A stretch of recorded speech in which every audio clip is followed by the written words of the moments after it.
Oh shit. Who are your nieces and No, nephews or what? nah, my friends. Uh, Dude, I was thinking, but I haven't hung out with friends in so long. It's kind of crazy. I know I haven't talked to Bob in like months. That shit blows my mind. I'm like, they're gonna stop hitting me up just because I don't pick That's the best, dude. Everyone stopped hitting me up. Nah, because then when I'm bored, I'm like, fuck, no one's picking up my call now. That's true. That's why you got Eloy here. What's up, Eloy? What's up? Yes, what's up? We're right next to each other, Eric. My shit is boring. Hey, your volume's fucked up. Mine's is? Oh, never mind. You work too much, dog. Me? Yeah, Oh yeah, I mean during the week he can't do nothing with me, but the weekends chill. is where I'm at, bro. And then No homo. the confidence I'm building, bro. It's time to. I'm gonna quit Lyft soon. I won't be working no more. I'm gonna be hitting you up right after the market, and you'll be like, "Well, I'm at work." Fuck you.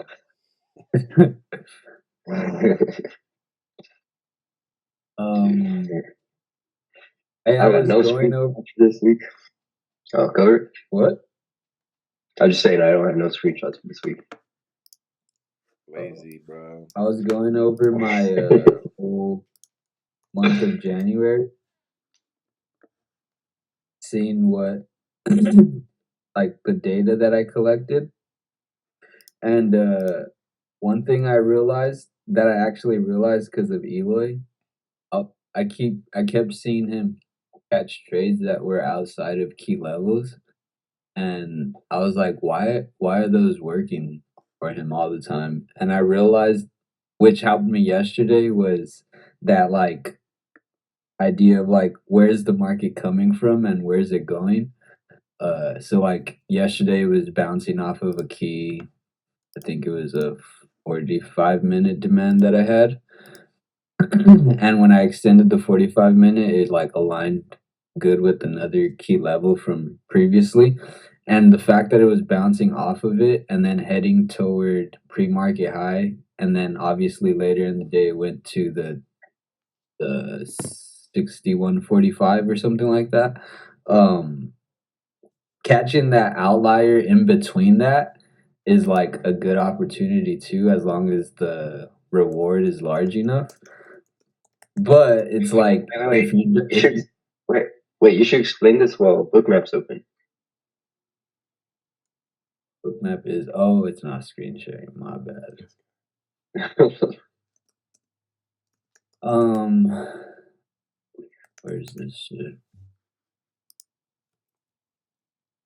Hey, Eloy, your fucking 1 hour supply made the fucking market drop, dude. Yesterday's? Hell yeah. Remember you thought it wasn't that strong?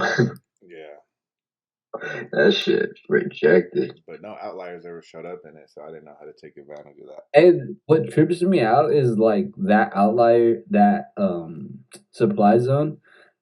I don't know if Trump said it exactly when it hit that supply zone, but he put tariffs on China. Uh, um, because he had a meeting with Nvidia, and then after the meeting with Nvidia, he said he was putting tariffs on chips. That's what the meeting was in regards to. But he said he was also putting tariffs on China, Mexico, and I think Canada. And then that's what made the market end up dropping. But that's crazy that it aligns with like supply zones and shit like that. Yeah, that's pretty trippy. Real quick, as I'm checking Robinhood, XRP is under $3, but it's at 298. In Yep. case y'all wanted to buy, I was waiting for it to get under 3.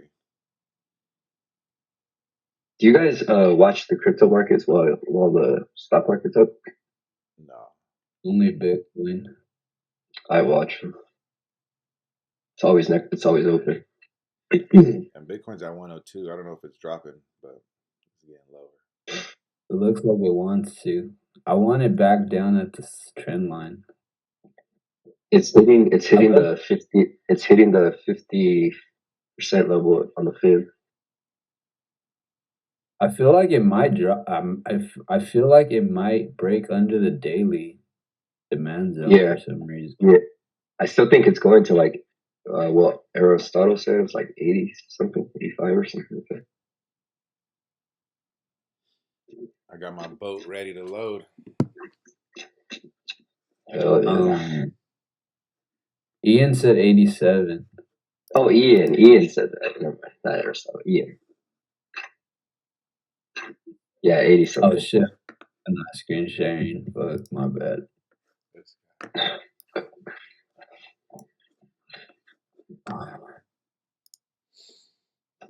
I'm excited to talk about my trades, see if they're legit or not. Are, dude. I was checking them. They are. And then I've been noticing patterns in my trading routine where all last week I took 2 trades and I lose the first one, only lose a little bit, and then win the second one. And it's I kind of noticed you retried your winning one yesterday and it worked out. yeah. Yeah. Yeah, you've been killing it, dude. I'm excited currently the journey. He's alright. I try not to. I try not to be like, oh, I got this figured out. Now it's time to start doing 2 contracts because I'm like trying to convince myself of that. It's like, nah, I still got a lot to learn. Hey, you don't do 2 contracts until you get through your first losing streak because it's coming. Yeah, Dude, that's what trips me out. I feel like you're starting so good that I'm like, there has to come a point where you hit some kind of losing Yeah, streak. it's coming, dude. I'm telling you. and I'm not in denial of it. It's more of like I need this to come already because I've seen lessons that I've learned in my losing trades where like I think last week or 2 weeks ago I broke a rule that I've been like good on, which was no more than 2 trades, and I did the third one, and I'm like, that's why you don't. That's why you follow. Like it was the lesson was that's why you follow your rules because I lost the third trade as well, Yeah. and I'm just kind of like realizing, damn, like I'm like the meaning behind obey your rules is hitting me in a way where you guys were all live last year, like all of last year, you guys were live trading, and I would hear like you guys like constantly say like I'm not following my rules or I broke my rules and this and that, and I don't know if like me going live there was an emphasis on a lot of the stuff you guys did while you were live last year, and that's why I'm like I I don't think like that I'm losing. also the conditions are different. A lot of last year, there was times where like we'd expect it to go to our key level and it just would not. So those like middle trades that you catch sometimes, we'd end up getting stuck there because it just wouldn't go towards the key level. Whereas Yeah, right now, the swings are really aggressive, so the levels are hitting better. yeah, I remember like you can still follow your rules, but your strategy needs to be altered depending on market conditions because what's working now might not work in February. So just be aware of that. Even if you go by all your rules, price might not even hit your key levels. Like outliers might not even appear, or if they do appear, they might not even work the way you want them to. You Even like remember out? Go for it. go for it. No, I was gonna say I was gonna add stupid shit. Go for it. I was gonna say even taking into consideration that these 4 years may be good conditions, and then with the next presidency it could be bad, or like we go into a recession and the conditions completely change. It's just really taking into consider like taking that data in and realizing like, okay, these are the kind of conditions we're in right now, and when it starts to alter, like notice it, be aware of it. Is it weird that I'm kind of scared who's gonna be the next president after Trump? Me too. Like, it's like who the fuck is it gonna be? It's gonna be him Because again. with Trump, at least we know we're fucking getting an asshole. But the other person, Even here, what price was your trade at yesterday, Eli? I entered at my winning trade was I entered at 60.39 60.39. at 7.46. So The go fuck forward. am I looking? Go forward more by a lot. You're at 7. You're at 7. Go to 7:45. Oh, 61.39. Did I write it wrong? Is this Yeah, writings? you put 60. Yeah, I was looking at your your data. Oh You shit. wrote 60.39, Yeah, 60.45, 60.37. you're right because I kept erasing, so I stopped writing the 60. I was just writing the last two digits, and I thought it was 60 when I like wrote it all down correctly. That's 7:45. So yeah, like right here in previous conditions, you it like pop up like up here and then reject. Whereas here it is making this longer move upwards. So getting in this area right now is okay, but like last year it was a little harder because the conditions weren't. That was my biggest struggle last year. Levels just were not hitting. Like I would think it's going in a certain direction and it would just reverse this way. Like it would look like it's going up and then the vine would dry up and then just fall. So that's just something you got to be aware of. But I did notice that they are working for you, so I started paying attention to that more, and that's what helped me here. Was that we had came down, rejected this 15-minute supply. So in my head, um, I was like, okay. I mean, we created this 15-minute supply. So in my head, going into the market open, I was like, okay, this may be resistance. Took that into consideration, but I also took into consideration that we were hitting this 4-hour demand, which was a strong demand if you extend it out to go for this is the 4-hour right here. And it aligned perfect with this support here before this big drop. So I was like, okay, this could align with something. And then I liked how this area was also strong here. So I was like, okay, I'm gonna make it a solid 4 hour. And I liked how the aggressive push here was. So then going into the 5 minute, knowing that in pre market we bounced off that 4 hour demand and we had that 15-minute supply up above. I seen that in the into the open, we rejected it, and then we came back down and we held above that 4 hour demand here. So I was like, okay, and we had an outlier here in Primark in the open. That was the 1,000 lots at 61.23. So I had tried the attempt after we pushed up, and then it stopped me out slightly. Uh, and then my next entry was good, but what helped me was the fact that and the reason I did take it in the middle of my zones was that we bounced off this 4 hour once and then held it again for the second time. So on that next push up, I was like, I gotta put risk on targeting pre-market high since we had already rejected it here once also, and it did end up working out. I will say the type of context you develop that you explained right now. I'm still working towards understanding more context. But yesterday, or at least with the winning trades that I've taken, it's like I'm only looking at the order flow, and I don't have like in a specific way to explain what I'm looking at. I'm just kind of like reading it and then watching it move and how it moves, and then I think obviously these reviews have helped out. There's specific things that you've pointed out of like how you look at, okay, it went above this line or it went above this resistance, but then how did it react afterwards? It went above this outlier, but how did it react afterwards? And I've been catching like that. I've been like really paying attention to that, where I'm like, okay, it did pass it, but it didn't pass it immediately, so maybe that's just a little bit of wiggle room that I can make my stop. But like I've been understanding why I gotta be patient. Where it's like I'm not even wanting to take my trade anymore until I see how order flow is acting, which is obviously what you guys have been preaching this whole time, and I'm sure what all the other successful traders preach. But it's really like reading it like a book, dude. Like I'm just kind of and again, I'm not saying I figured it out. It's more of like oh, I can't wait to continue to grow this because like I'm sure One something thing wrong is gonna go on. with your data that you should really take note of is, are you taking it in the key level or are you taking it in the middle of the key level? And like always emphasize that in your journal so that when you go back to it, you know, like, okay, right now when I take a trade inside my key level or they are appearing, outliers are appearing in my key level. Like right now, because last month, out of the 20 trading days we had, only 14 of those days had an outlier in it. And the beginning of the month, a lot of them were appearing inside the key levels. And then towards the end of the month, they started not appearing as much in the key levels, but they started appearing like yesterday, where it's on its way to the next key level. And that's what I noticed about my data.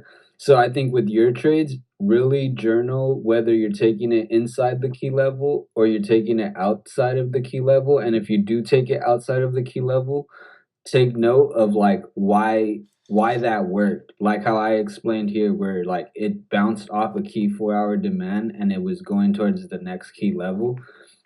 So that's a large part of the reason why it worked, rather than it was just an outlier that appeared and I took it because of the outlier. I do get what you're saying though, because I used to do that also, where it was just like an outlier is here, let me just wait for the retest. But now with the context behind it, it makes me trust the outlier more. But Yeah. also, like, I'll go for it. let me just say this. I was gonna say, like, I also see, because we had one of my rules was, yeah, don't take trades outside of your zones. But then I think last week I brought up how I'm trying to learn these patterns that are going on outside of my key zones, like in the dark areas. And it was more of like, you know what, I think like, since our zones are so, we chart them for a reason, and since they obviously have some sort of pull towards them, like whether it's up or down, I'm like, you know what, it's trading in the black, but I think it wants to, I think, doesn't the market, or have you guys felt it wants to test our zones? So obviously I'm gonna take a trade outside of my key zone, but it's because, like, I think it's gonna at least reach the key zone, and then I could take a trade after that when I see what it does in the key zone. But yesterday I was like looking at the market, and I'm like, this thing wants to go down. I don't want to just assume that. Obviously, I had to look at more context, look at how the market was flowing, seeing if it was using certain prices as resistance. So I'm like, you know what? And then this is more like a probability thing. I'm like, that's a perfect stop right there. So if it kind of gets back in this area, I'll try it and use that stop. So it's also like developing the risk to reward ratio that makes sense. But Well, what you said was right. You can do everything you're doing. I mean, it's working for right now, but what you said is a probability thing. If you're taking outliers outside of your key zones, it's just less probability. It doesn't mean that might not work out. It doesn't mean that it won't work out, but it also has a more chance of it not working out, if that makes sense. That's Like, the only go. look Go at ahead. here on Carmine's on January 30th. He had a 1 hour demand at 60.54, but he ended up taking a trade on its way toward this next supply zone, I believe. Let me double check here. 60.54. Yeah, look, 60.54 is all the way down here, actually. It's like below his chart. But then he ended up seeing something in order flow here that he was waiting for this pullback into 60.91 and then a rally up, and he ended up taking it and it ended up working out. So that also added to my like thesis that like, okay, these trades outside of key levels are possible of working, but like Gabriel said, and you said, it's lower probability. But you just have to really take into consideration, like, okay, I'm not taking a trade inside my key level, so this has a higher probability of not working, and just accept that. And once you lose that trade, if you do lose that trade, don't get emotional and like quickly try to reverse it, or like, especially if it's not at your key level. Like, Oh, I no, think I was doing that so many times. those are the losses that get me more when it's not at my key level and I'm wrong. My mind just like kind of gets dazed and I almost lose control. But when it's in my key level, I feel like, and I take a loss, I have a little more control. Um, But it's all just internal I will say, emotional thoughts. And do you remember that the book you sent me, like the personal coach or the trading coach or something like that? And yeah, there is like some talking that I do to myself where I'm like, I can't, like, it's weird. Like yesterday and like the last two trades, I've noticed this where I'm like, I kind of want to be wrong. And once again, not trying to be cocky at all, but it's like I want it to be wrong because and wanting it to be wrong helped me realize helped me respect my stop loss. It was like I just want this to be wrong. Like I don't even want this to be correct. I don't know how to tell. Like there should be a different positive way to explain that, where it's not like I'm like telling myself, yeah, I want to lose trades, but it's more of like I just want that stop to hit because it made me believe in that stop. Where it didn't get close to it, and I'm like, oh, like this is giving me. It's more of like respecting this, like they always tell us, don't even think about the money, think just follow your rules. And it's like, oh, I wanted to hit that stop, like I want to get out of this trade, and therefore I'm like, oh well, I can't. It's winning, so I got to just wait for it to find its resistance or at least hit my target, and then just follow that rule. That sounds like just anxiety of being in the trade. The coaching Because I've felt like that where I'm like, fuck, I just want to be out of this trade. I hate how I feel right now. And then, but usually I get stopped out. No, it was, I would say in like in a respectful way, it's more like not that it was anxiety. It's more of like I want to be correct on my stop loss, or like I want to be correct on my rules, where I'm trying to focus not on the money. But I mean, I don't know. It might change again as we continue to move I forward. mean, if you're not focusing on the money, that's good in it, just in itself. Like, But I'm also aware of moments of weakness where I'm like, yeah, maybe that's how I felt yesterday in what I'm explaining right now. But then times where I'm like, oh, I want more money. Like I got to be aware that I'm capable of breaking my rules. And it's more of like a different type of approach right now at the moment with the book. Also with that other book that you sent me, Trading in the Zone. It's like it's kind of making sense to me right now. Like I've been talking to people with a little bit of success that I had, like my brothers and stuff, and I'm like, bro, like I'm understanding why they're talking so much about follow your rules, follow your rules. And I keep bringing up to them, and I brought it up to you guys. I'm like, this Eric did a lot of like, what do you call it, like running so that we can at least crawl. And so I'm like, you put in a lot of work, where I keep telling the people that I explain the little bit of wins that I had the last couple of days. It's like I think it's because Eric showed us a lot of shortcuts, like showed us how to, or at least because of all the work you put in, you like had me avoid a lot of stuff that I hadn't had to look out for. Or at least I'm already like, okay, I don't have to go through that. Like you went through the whole watching the market from open to close for like a while. And like I'm sure that solved, like that shortened my education. Like it helped me learn a lot more, so I didn't have to waste the time of watching the market 7 hours a day. And I think you're just kind of like whatever we've been teaching in this group has been like, it's been working, bro. Like, so it's not like I take credit. It's more of like I think it's this, and it's also like that you guys were like ahead of me, a year ahead of. I keep saying it this way, like, oh, these guys were like a year ahead of me, but they weren't so ahead where I couldn't keep up with what they were saying. And then obviously we're close with each other, so I felt confidence in asking a lot of questions. I'm like looking at it from like a whole different level of like, why would people not succeed at this? And it's like, oh, you got friends that you trust, friends that are letting you ask these questions. I think a lot of people get embarrassed about asking questions, so I think you guys are like answering a lot of stuff for me. And then also I'm intentful with this. Like I'm trying to get better at this. That's send me I feel some of your winnings. No, but yeah, dude, like that's the thing about getting better. Like you can't be embarrassed to like ask questions, or you can't be embarrassed to be transparent. You know, well, like if I lose my, like if I take a trade like yesterday, and then you tell me, was it in your key level? And I was like, no, it wasn't. Notice how I just like, no, I broke my rules, like whatever, like, you know what I mean? Like I know I was wrong, but you still called me on it. Was that the only rule you broke, that it wasn't in your key level? Yeah. I was demo trading too, so I was kind of like, I was not really like hesitant to take it. That's why I took it also, because my mind was just in demo mode. So I was like, yeah, I'll just fucking try it. That was another rule I broke. I had like, I wasn't like too worried about it because I wasn't losing any of my actual money. So I was like, so I just took it just because, but it worked out, I guess. But yeah, but that's what I'm saying. Like, if any of us break our rules, like we need the other person, despite win or lose, to tell us, was it in your key level? Did you wait for the outlier to get retested? Did you break it in your rules? You know, we need that regardless of win or lose. We really need that because if it works out right now, great, but it might not work out next time. And if we keep having those habits without getting called out, then we're gonna ruin our whole system. You know what I mean? Gonna derail. And it's not about calling you out, and I mean, I don't know if that's how you felt, but it's not about like, did you follow your rule, aha, or like just like told you so or something like that. It's more of like for you to be aware of what type of winning trade you took, because obviously No, no, no, wait, no, no, wait. You're thinking call out like no, I'm saying it's you not have that a though. I'm saying it's not like yeah, a no, negative don't, call out.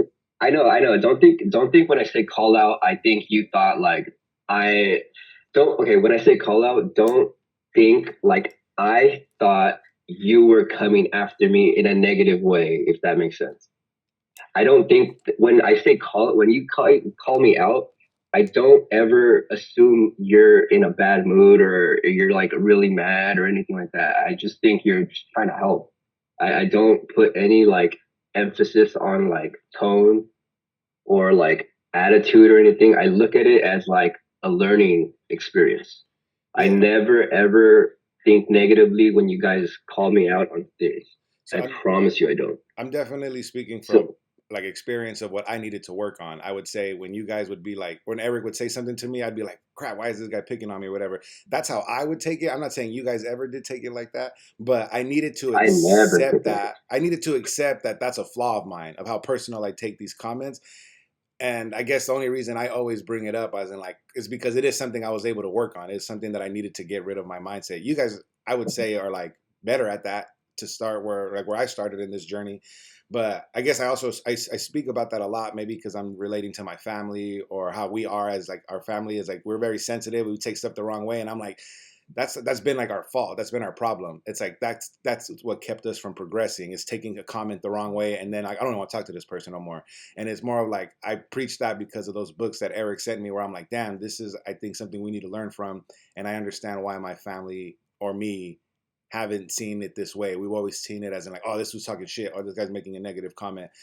And the market, like studying this habit, studying these routines have helped me like separate my mind from my personal. And it's like, nah, bro, it's all about just following your rules, regardless of if Eric's saying, did you follow your rule or not? He's not saying anything bad. It's something you're working towards as well. But it's like Exactly. our mind makes the negative comment be like, man, I ain't talking to this dude. Or at least my mind and like with my family experiences, I've noticed like, damn, that's how we are. And it's like, I need to learn how to read Eric's mind or at least speak Eric and realize he's not talking shit. He's not saying anything bad. He's just a coach. And like a coach would do that to me if I was on a team. Like, it'd be like, why'd you do that? And it's more like, that's right. Like, I don't know. Like, I just didn't listen. And it's like, okay, like realize if you're getting mad that this guy's calling you out for not listening, that's your ego talking. And those books that I'm bringing Yep. up, those books help me realize we can separate ourselves from our ego, from our emotions. And I'm speaking from like a deep level of like the self and all that, but I feel like working on yourself has helped me progress on the market. Where like when I try to explain this stuff to my family members, they immediately go, "This isn't for me. This isn't for me," and they immediately just turn away. And then I understand why. It's like our ego and our mind being like, "I don't know about this, therefore I don't need you to explain it." And the same with like a comment, you guys would go for it. Yeah, you hit on the head. You hit on the head perfectly. Yeah, it's all about the way you take it, and it depends on how bad you want to learn too. So you have to take constructive criticism regardless of how good you are. Look at look at Carmine. He preaches follow your rules. He preaches a strategy, and yet he breaks his rules almost every fucking day.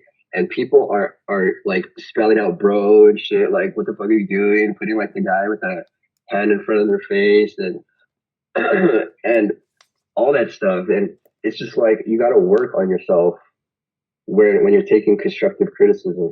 Because yeah, you're right. What the hell was that?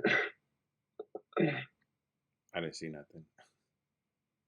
Oh no, I heard something. But yeah, dude, like I never take constructive criticism negatively, so please continue to do that for me because it only makes me better.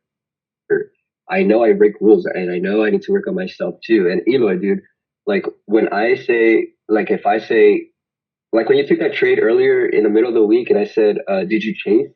I meant nothing negative by that. I just saw your entry zone. I looked at my my book map, and it looked like you chased, but then you posted the book map screenshot, and I saw the outlier you took, and I was like, oh shit, he didn't chase. That was an actual good trade.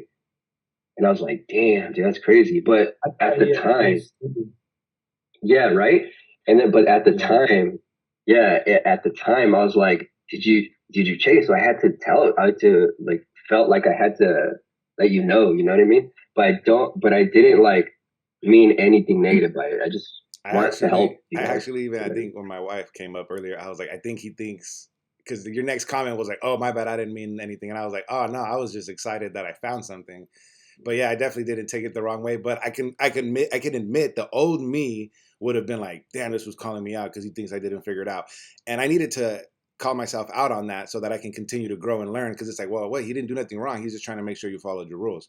And I think I'm Right. ahead of that now. I don't think, all right, and I might slip up and be like, what does this fool mean? But that's on me. Like I have like my daily affirmations that I read that remind me, don't take shit personal. And I will say, Eloy, though, sometimes when I do look at your trades, but it's hard to judge it because it's like you've seen it.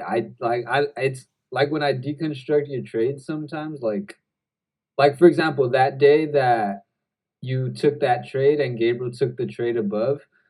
One thing you should realize though is that when where he took it, his risk to reward, he ended up making $95 on that demo trade because his reward was so large. Whereas yours, the move had already happened from that supply zone. So when you took it, the reward wasn't as great. So really take into consideration what the reward is for the setup. Like, yeah, maybe there is a outlier and maybe there is something there, but think about like where he took it, there was like a 15-point reward. Where you took it, it was like a quick, you had to be a quick in and out. And not to say that those don't work, and maybe that is the way you see the market. So continue doing it. But it's just something to like be aware of. Like when you're looking at a setup, really consider like, okay, if I take it here compared to where the setup actually the move actually started, what's the difference there? Or even after, like analyzing the market like that. Like even in a winning trade, try to find the negative in it. As good as it may look, I'm always trying to find like what's the error in this setup, because sometimes you could just get lucky and like you don't want to like skip past the fact that you might have just got lucky. mhm. Damn, I don't even do that with winning trades. I should do that though. I But always yeah, do that. yeah, I'm gonna start doing that. That's a good idea, actually. I'm some always like hyped on myself every time I win. And I'm like, hell yeah, perfect. some data that I've been keeping up with is, and I'm sure you guys have noticed this difference from options to futures, is all of my losses, because I try to keep them at 2 to 3 points, have been the same amount, and then all of my wins, I forget the point system, but it's always been the same amount. Like all of my wins have been $30, and all of my losses have either been $10 if it's a 2 point, $15 obviously if it's a 3 point. But it's I do see that. That's why I'm saying it's hard to like really judge your what you're viewing, because I do see you're consistent with how much you win over and over again. By the way, Eloy, I don't look at you as a beginner anymore. I think you're equal to us now. nah, fuck all you guys. Psych, I'm joking. But I Hey, don't think of you as don't look them up too yeah. much, dog. No, but I'm just serious because I feel like every time in these reviews we're like mostly talking to Eloy about what he should be and not be doing, you know what I mean? But I feel like Eloy's got it to the point where like we're all the same now. You know, he's been killing it, dude. And Yeah. I'll give props to both you if you guys are killing it. You know, I'll do that. I have no problem giving props to you guys. I don't care. I want you guys to succeed just as much as I want to succeed. That's why I call you guys out. That's why I want you guys to call me out. That's why I give you guys props. That's why I do all this shit. You know, I say this stuff. But yeah, dude, like I don't think of you as a beginner anymore. So teach us stuff too now, man. Whatever you see, let us know too, so it can help us. Yeah, Cause shit, man, a few weeks ago I was having a rough ass time. So Anything helps, man. I just want to get better at this. Call me out, do everything. You're For sure. trash. I am. I know, man. I'm going into 27. Let me end One this thing video. for this week that I hate that I didn't realize was I didn't realize that Wednesday was FOMC, and I feel like if I would have known that, I wouldn't have traded Monday. I would have been more patient. So I really need to remember to look at what the news is for the week on Sunday or Monday morning. I may have to make that a Sunday routine actually, because FOMC caught me off guard. 16. You guys could see my book map. Oh shit! I need to give you the chart, huh? All right, let me end this video and I'm gonna start the new one.